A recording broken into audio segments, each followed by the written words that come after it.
Good morning, good afternoon, good evening, wherever you are across this great wide world of ours. Today, I'm going to do a video. I wrote a book called Water Quality on the Reservations, and we're going to start getting into, it's officially now spring, but we're going to start getting into the era of when the weather is going to start getting warm, and especially out west, especially when we're talking about Tucson, New Mexico, parts of western Texas, Utah, where it'll start the air will start drying up and things will start taking on its summer atmosphere. And what will happen is there'll be what I commonly call the Southwest, the arid Southwest, and you'll start getting the 80, 90-degree temperatures. And, especially in this area, we talk about um, the reservations, especially the reservations when it's concerned to water quality. Um, and needless to say, like I said before, that water is the essence of life. And you can turn on any or watch any video on YouTube concerning um, water. Water is the heart of Native Americans, especially Native American reservations. And the issue that always comes about during this, and you can see it too as well. Like I said, you can get on any things such as uh, Instagram, or even get on X, formerly Twitter, and you'll see Native Americans yeah,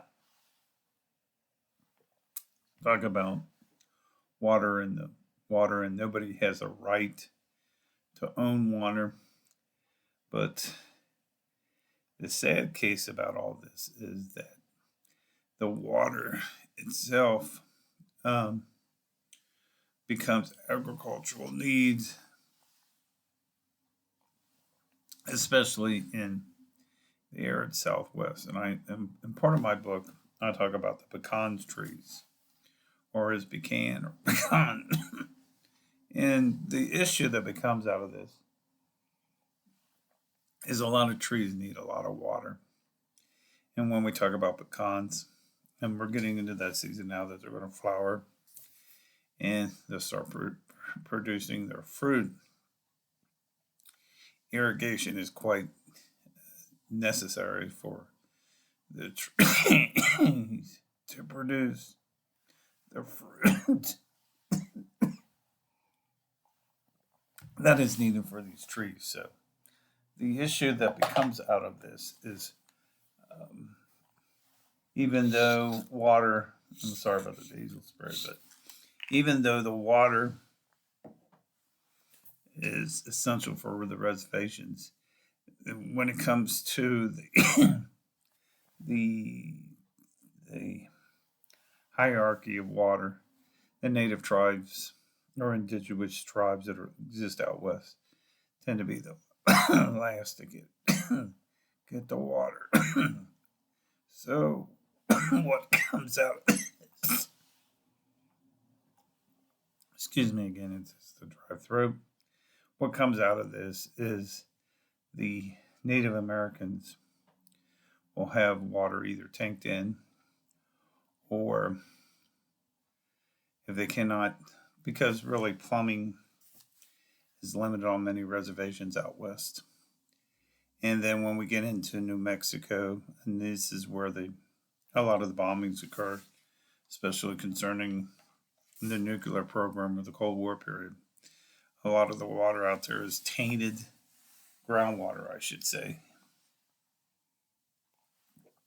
And the groundwater can't be used, so they have to tank in the water to help with tribes get what they need to get water wise. And like I said, many tribes, many indigenous people will say no one has the right or no one owns the water. But because of the industrial complex, uh, people will So especially white Europeans will take the water or the water reserves out of this, and the people will, namely indigenous, will be the ones that will lose the rights of their water. And the consequences of this is sometimes they don't get the cleanest water. And case in point, we can talk about this is when during the COVID they had a higher uh, infection of the COVID. They had more deaths per capita compared to other, and the sanitary needs weren't met at the beginning because of the fact, like I said, there's no plumbing and the water they can't get it, the plumbing. So in essence, what occurs is that the tribes have to count on water coming in, cisterns coming in, etc. So when I talk about this, I'm talking about how the water is essence for growth. And I can understand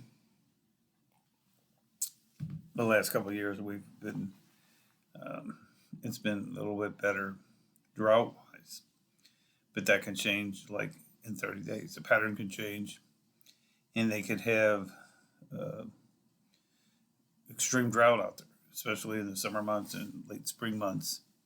And and the water that is counted on may disappear, or they may have to depend on well water. But then again, like I said, when we talk about New Mexico and especially the areas during the Cold War where um, bombing raids occurred to just practice bombing, some of this water is contaminated and cannot be available. What I mean by that is the well water.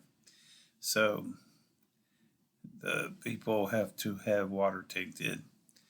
Um, like I said, becomes a big issue, and like I said, right now we're talking about spring and we're talking about summer, and the issue becomes the hot weather and the availability of water. And let's talk about, when we talk about this, we talk about how a bottle of water anymore can cost, just a bottle, 12-ounce, 16-ounce bottle of water costs $1. Uh, these indigenous people can't afford $1 just to get a 12-ounce, 16-ounce bottle of water. So the consequences is they have to do with less, and this creates more of an issue of hygiene and also the usage of control issue of how to keep disease and infections down because of the unavailability of plumbing on many of the reservations.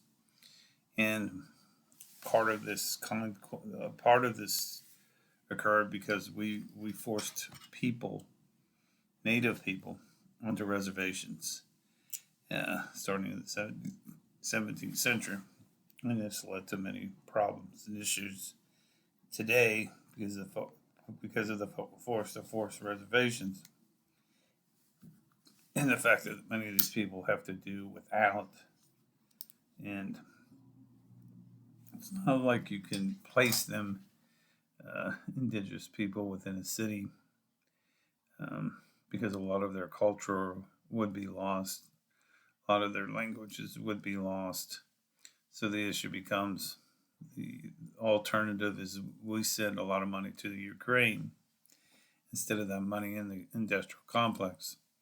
Maybe it'd be better, behoove us to get some kind of fundamental plumbing on many of these reservations, so these people can have some use of clean water source.